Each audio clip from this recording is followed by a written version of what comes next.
that hum of anticipation. It really means only one thing. A new Superman film isn't just coming, it feels like it's about to shake up an entire universe. Yeah, it's huge. And this isn't just, another story for the Man of Steel. It's actually the very first film in this brand new interconnected DC universe, simply called Superman. And it's set to land July 11th, 2025. Right. So today, our mission really is to dive into all these sources you've gathered, pull out the really key bits of info, and get you completely up to speed quickly on what actually matters about this pretty huge movie. From your perspective, what makes this version so fascinating? Well, what's really interesting here, I think, is that the Superman isn't just... Well, it's not just another reboot. It genuinely feels like a fresh vision for such an iconic character. A fresh vision. Okay. Yeah, it's like a deliberate shift in the narrative. They're consciously moving away from some of the, the grittier, maybe darker takes we've seen before. Like the more recent ones. Exactly. And aiming for something more hopeful, more inspiring right from the get-go. I like that. Deliberate shift. Okay, so by the end of this deep dive, you listening should have a really solid handle on the film's core premise, the new actors bringing these, well, beloved characters to life. The whole production journey, which sounds pretty intricate, and crucially, how this movie is really set to redefine Superman's place, both in pop culture and, the bigger DC story. Absolutely. We'll definitely cover the main players, Clark Kent himself, obviously, Lois Lane, the brilliant, dangerous Lex Luthor, and even actually a surprising bunch of other heroes who are jumping in. Yeah, that roster is quite something. So let's kick things off right there with the heart of this new film, the premise and the tone.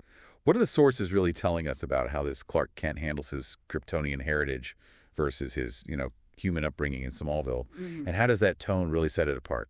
Right. Well, like you said, previous DC films often leaned into that darker, more conflicted space, Yeah. Where heroes sometimes made these really brutal choices. Yeah, definitely. This new Superman seems to be embracing a much sunnier outlook. It's apparently focused much more on saving people, people in danger, rather than just permanently taking out the bad guys. Okay, so more rescue, less finality. Kind of, yeah.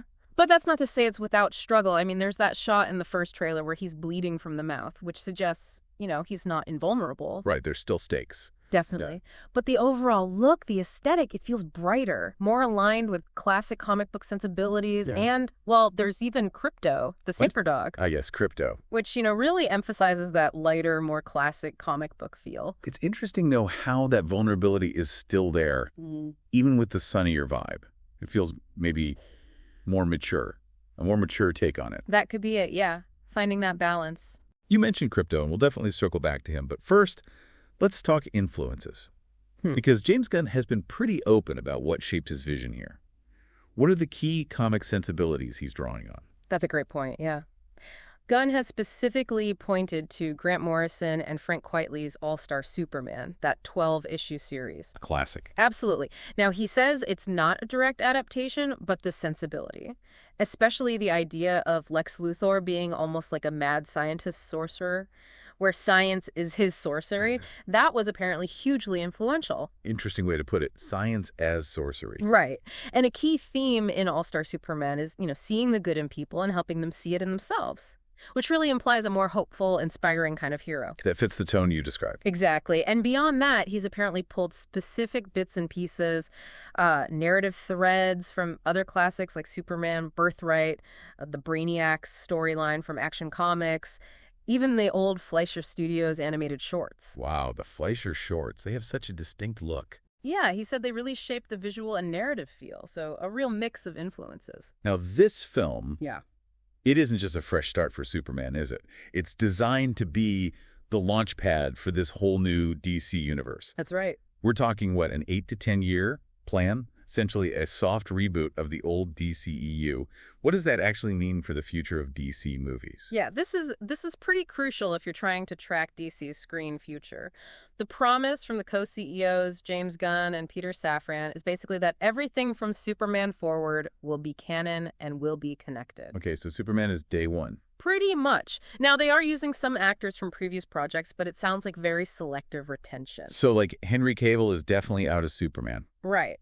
But then you have actors like, say, Gal Gadot as Wonder Woman.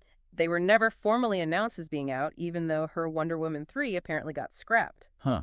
So it's complicated. It's basically a clean slate, but with, some familiar faces kept on where it makes sense.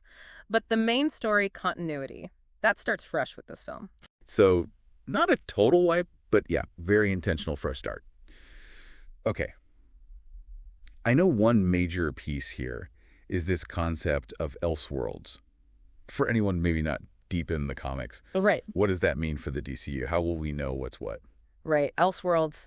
Comic fans know it well. It's basically out of continuity stories. Standalone stuff. Exactly. Yeah. So for the DCU movies and shows, it's kind of a catch-all term for projects that don't fit into the main shared universe timeline. Like the Batman. Or Joker. Precisely. Matt Reeves, the Batman films, Todd Phillips' Joker movies, they'll still exist, but they're separate.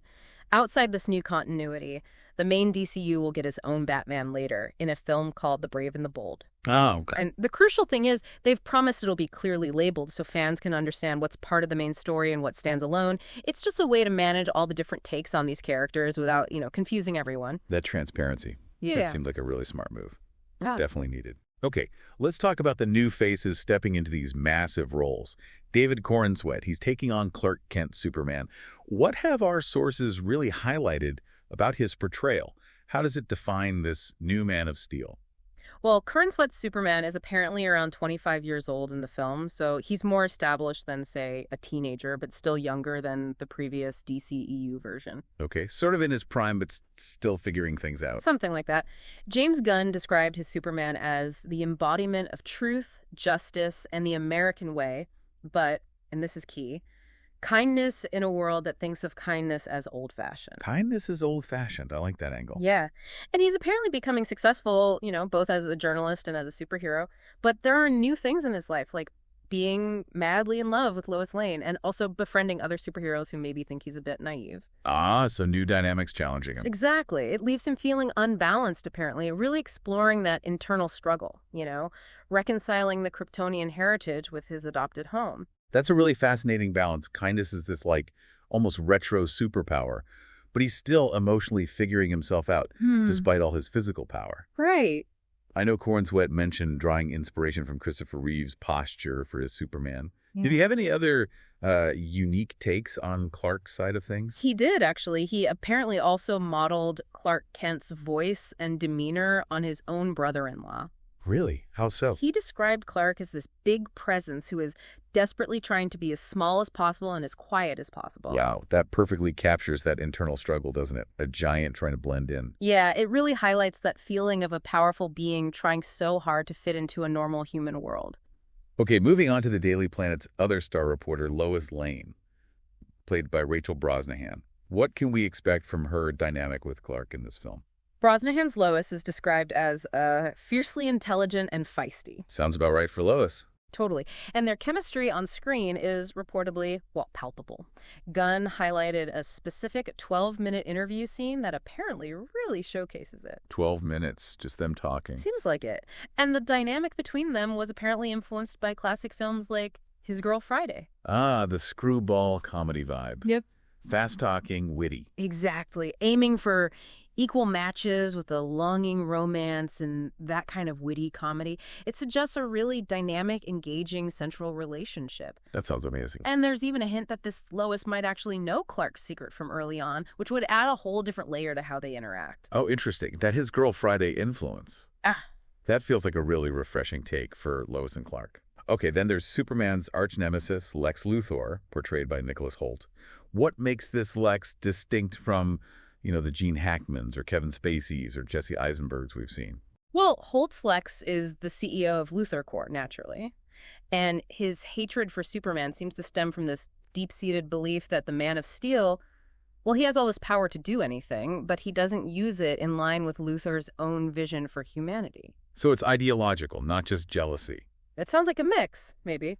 Hoult describes Luthor as obsessive, determined, relentless, all driven by this need to be recognized for his own scientific genius. Okay, the ego is definitely there. Oh, yeah. Gunn also looked to Brian Azzarello's comic Lex Luthor, Man of Steel, and also the sort of reckless scientific genius version of Luthor from the 50s and 60s comics. So, pulling from different eras of Lex? Seems like it. This Lex is clearly a billionaire businessman, a scientist, and a megalomaniac. There are even hints he might become president at some point, like in some comic storylines. Wow, okay. He's definitely driven by a powerful ego and a very specific, maybe dangerous idea about humanity's future and Superman's place in it, or lack thereof. It sounds like a Lex who sees Superman not just as a physical threat, but as a genuine intellectual and ideological rival. That could be really compelling. I think so, too. Now, let's talk about this. This surprisingly big roster of other heroes joining the fun. Our sources mention something called the Justice Gang, which sounds like a corporate-sponsored team led by Maxwell Lord, the tech billionaire. That's right, yeah. That's a fascinatingly modern twist on a superhero team, isn't it? Corporate sponsorship. It absolutely is. This Justice Gang idea signals a really interesting new dynamic for how teams might form in this DCU. Maybe moving away from the classic independent heroes just banding together. Right, like the traditional Justice League. Exactly. Maybe it reflects more, modern corporate influence, even on superheroes. It's a different angle. So who's in this Justice Gang? Well, we know of several key members. Gathegi is playing Michael Hoult, who is Mr. Terrific. Mr. Terrific, okay. Oh. The super genius inventor. That's him. High-tech gadgets, finds meaning in knowledge, all that. Then there's Anthony Carrigan playing Rex Mason, Metamorpho. Metamorpho, the Element Man. I remember him. Yeah, the archaeologist who can transmute elements in his body. He's often a character who really grapples with his own transformation, themes of identity, self-acceptance. Carrigan seems like great casting for that kind of role. Agreed. And for Green Lantern fans? Yes. Nathan Fillion is finally getting his shot, right, as Guy Gardner. Yes. Nathan Fillion as Guy Gardner, the famously abrasive Green Lantern, known for being a fearless, overconfident jerk, as the description goes. Perfect Fillion territory. Apparently, Fillion even based some of Gardner's, no-filter speaking style on Sophia Petrillo from The Golden Girls. No way. That's hilarious. Okay, who else? Plus, Isabela Merced is playing Kendra Saunders, Hawk Girl, the winged superhero who, retains memories and trauma from her past alien reincarnations. There's a lot going on with Hawk Girl, too. Definitely complex. And beyond this Justice Gang, we also have Maria Gabriela de Faria playing Angela Spica, also known as the Engineer. The Engineer. Yeah. She's usually associated with the Authority, right? Exactly. She's an antagonist here, with nanotechnology built into her body, and she is indeed a member of the Authority who are expected to get their own film later in the DCU. So setting up future projects already. Smart. And speaking of setting things up, making her debut here before she gets her own movie is Millie Alcock as Kara Zor-El Supergirl. Supergirl. Okay, that's a huge introduction for the wider universe. Absolutely major. And the Daily Planet newsroom sounds like it'll be bustling, too. Yeah. I've got Wendell Pierce as Perry White. Great casting. Skyler Gisondo as the boyish young photographer Jimmy Olsen. And on Lex Luthor's side, Sarah Sampaio is playing his assistant and girlfriend, Eve Teschmacher. Right, another classic character. Also, keep an eye out or an ear out for Superman's robotic assistants at the Fortress of Solitude. Oh, the robots. Yeah, apparently voiced by actors like Alan Tudyk and Michael Rooker, and they're based on the ones from All-Star Superman. Nice callback. And apparently, in a sequence where these robots play a recorded message while Superman is healing, Bradley Cooper and Angela Sarafine are voicing his Kryptonian parents, Jor-El and Lara Lorvan.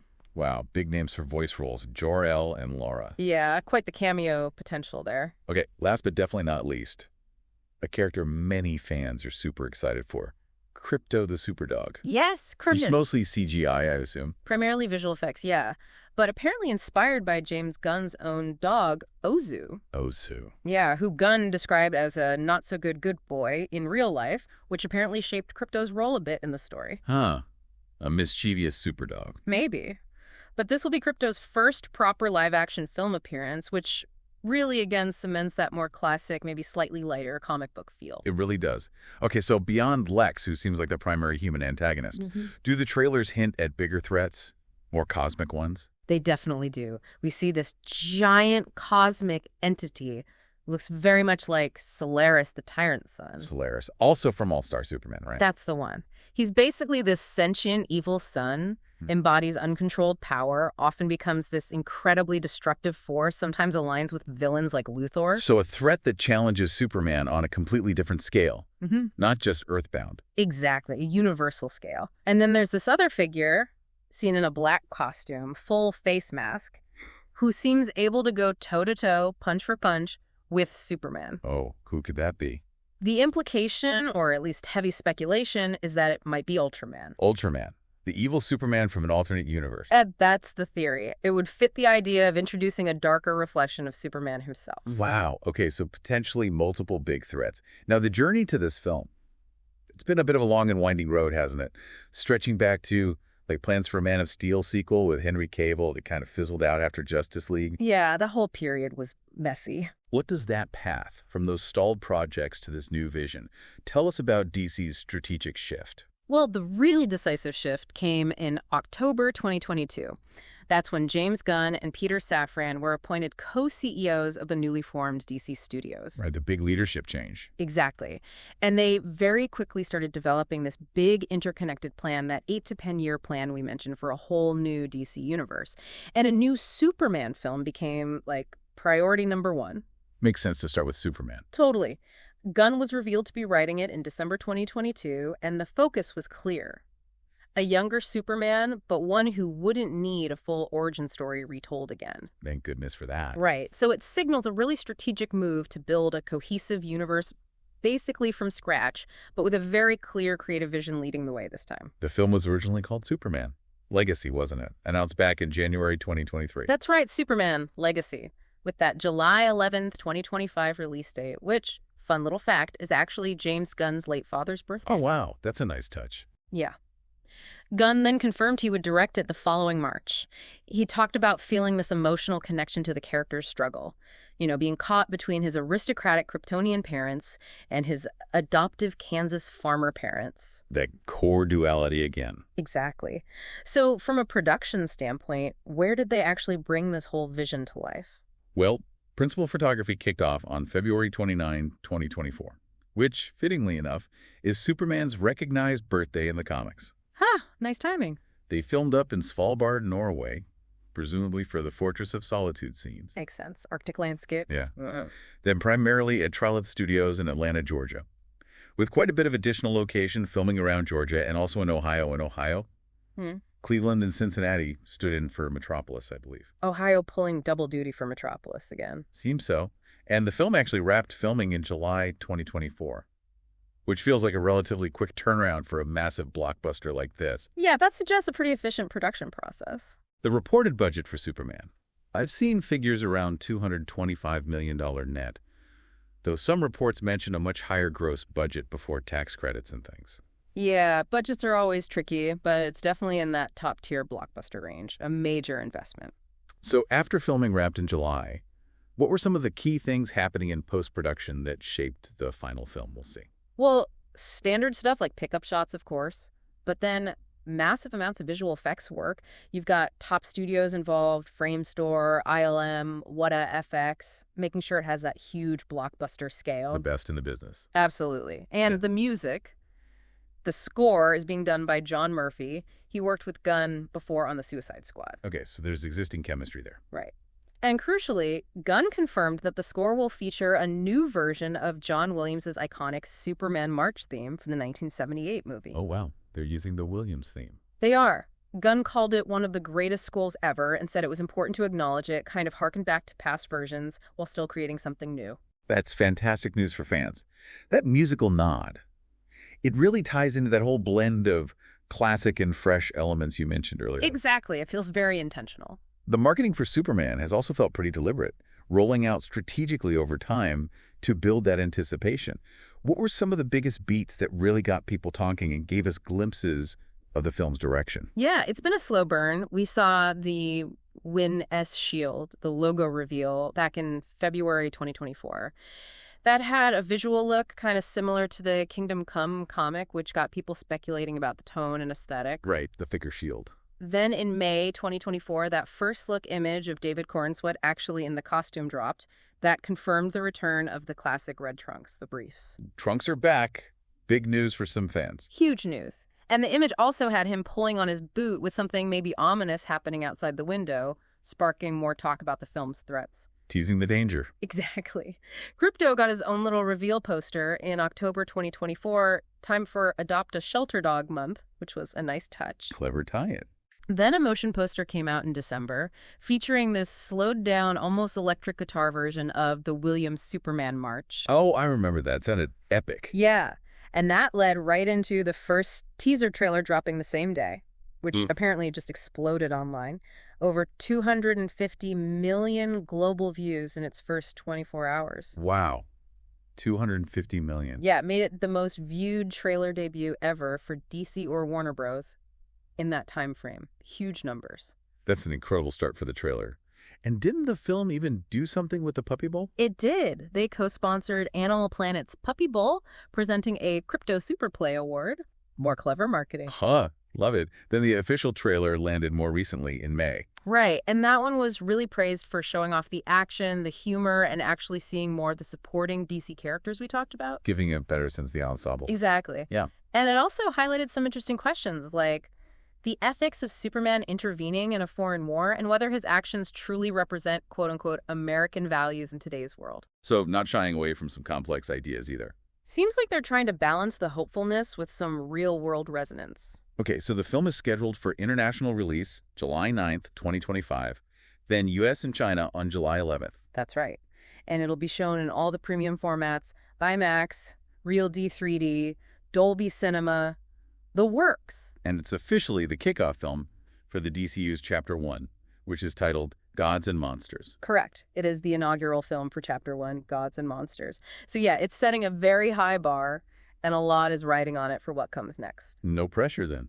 And what about the box office? Early projections must be pretty high, given the anticipation. Yeah, the early projections suggest it needs to clear probably $500 million worldwide just to be profitable, given the budget and marketing costs, and likely around $700 million or more to be considered a real success. Okay, so big numbers needed. Definitely. Some projections are even eyeing a potential global total over $1 billion, though that's obviously very speculative this far out. $1 billion? But the interest seems intense. Pre-sale tickets for some early access fan screenings apparently outpaced several other major films released this year already. That's a strong indicator. It really sounds like audiences are genuinely ready for this new take. It seems that way. If we sort of connect all these threads, this Superman film really does represent a significant new beginning for the whole DC universe on screen. A fresh start, clearly defined. Right. James Gunn's distinct vision seems to be balancing those classic elements of Superman that people love with a genuinely fresh, more hopeful tone. We see that in how the cast is interpreting the roles, the overall look and feel. The brighter aesthetic, the music. Exactly. And the film's introducing these new faces in iconic roles, but also approaching Clark Kent himself with this real emphasis on his internal struggle, reconciling who he is with where he came from and the world he chose. It feels like it's setting a foundation for a really rich, interconnected story moving forward. It's clearly a hugely ambitious undertaking. You know, the potential to kickstart this entire new cinematic universe, maybe redefine what audiences even expect from superhero stories now. Hopefully, listening to this, you've now got a really comprehensive understanding of what's coming and the very deliberate choices behind it all. Yeah, the why behind the what's. Exactly. So what does this all mean for you as you think about this new Superman? Maybe consider that universal challenge Clark Kent faces. Yeah. Reconciling his, alien heritage with his adopted human family and world. How does that kind of profound internal struggle, navigating different parts of your identity, finding your purpose, how does that resonate with maybe your own journey? Mm-hmm. And, in a world that, as Gunn puts it, often views kindness as old-fashioned, how might a hero defined by that quality actually inspire change today? What does truth, justice, and the American way even mean in a truly modern context? Just something to think about.